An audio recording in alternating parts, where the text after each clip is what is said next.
এখন আমরা দেখব দশমিক থেকে ৫ ভিত্তিতে রূপান্তর।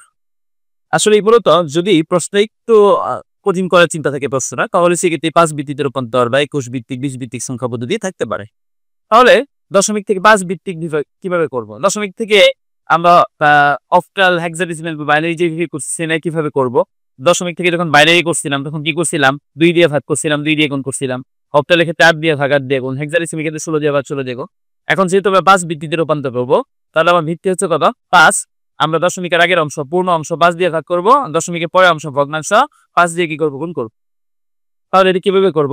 সংখ্যাটা হচ্ছে কত আমার? 25 P1 এইটা কত দিয়ে ভাগ করবে? এটাকে ৫ দিয়ে ভাগ করব। সংখ্যা হচ্ছে কত? 25 C1 ভাগ হচ্ছে কত? ৫ ভাগ হচ্ছে ৫। আমার রেজাল্ট কত আসছে? রেজাল্ট হচ্ছে 506.2। তাহলে দশমিকের আগে কত আছে এখানে? 506, ৫০০ কত? ৬। এটা হচ্ছে ভাগফল। আর ভাগশেষ কত? ভাগশেষ বের করার জন্য কি করতে হবে? ভিত্তি এবং ভাগফলটা গুণ করতে হবে। তাহলে কত আছে এখানে সংখ্যাটা? ৫০৬। ৫০৬ গুণন হচ্ছে কত? ৫ গুণন হচ্ছে ৫। সংখ্যাটা হচ্ছে ২৫৩০। আর এর সংখ্যাটা কত আছে? ২৫৩১। তাহলে পার্থক্য কত? পার্থক্য হচ্ছে ১, ভাগশেষ হচ্ছে ১। আবার এটাকে ৫ দিয়ে ভাগ করব। এটাকে ভাগ করব ৫০৬ কে ভাগ করব। ৫০৬ ভাগ হচ্ছে ৫। কত হয়? ১০১.২। তাহলে ১০১.২। তাহলে দেখেন দশমিকের আগে কত আছে এখানে? ১০১, ১০১। আর দশমিকের পরে কত আছে? দশমিকের পরে ভাগশেষ যেটা আছে বের করব।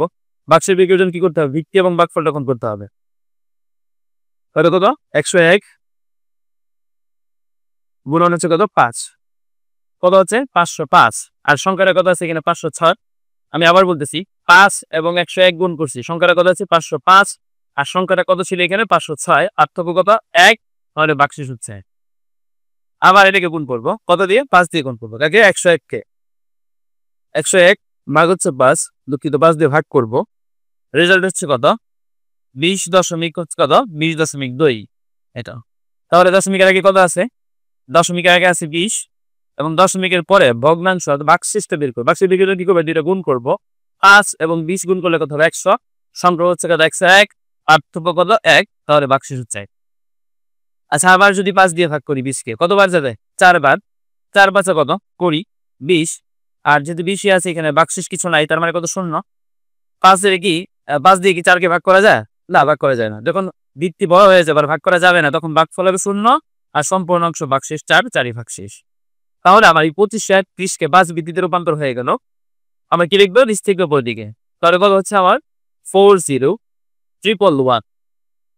আর যেখান থেকে লেখা শুরু করব এটাকে কি বলা হয়? MSD। আর যেখানে শেষ করব এটাকে বলা হয় কি? LSD। LSD। তাহলে আবার পূর্ণ অংশের কাজ শেষ। এখন আমরা ভগ্নাংশের কাজ করব। ভগ্নাংশে কি আছে এখানে?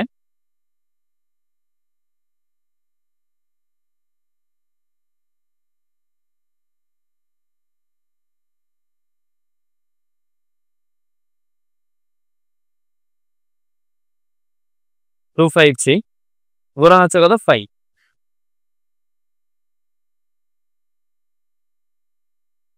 0.253 253 গুণন হচ্ছে কত? ৫। এটাকে ৫ দিয়ে যখন গুণ করবো ফলাফল কত আসছে আমার এখানে? আপনি ক্যালকুলেটর গুণ করতে পারেন, গুণ করে দেখবেন কত হচ্ছে। আর রেজাল্ট হচ্ছে এখানে 1.265। তাহলে দশমিকের আগে কত আছে? 1, পূর্ণ সংখ্যা হচ্ছে 1। আর দশমিকের পরে কত আছে? 265। আবার গুণন হচ্ছে কত? 5। গুণন হচ্ছে 5। গুণন 5। এর রেজাল্ট হচ্ছে এখানে 1.325। তাহলে দশমিকের আগে আছে কত? এখানে 1। এটা হচ্ছে পূর্ণ সংখ্যা। আর দশমিকের পরে কত আছে এখানে? 325। আবার গুণন হচ্ছে কত? 5।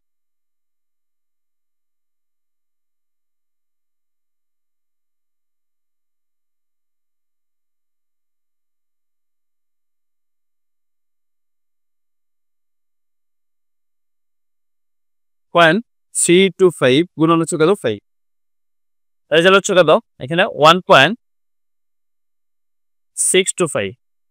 তাহলে দশমিকের আগে কত আছে এখানে আবার 1 1, দশমিকের পরে কত আছে 625, আবার গুণন হচ্ছে কত 5, গুণন হচ্ছে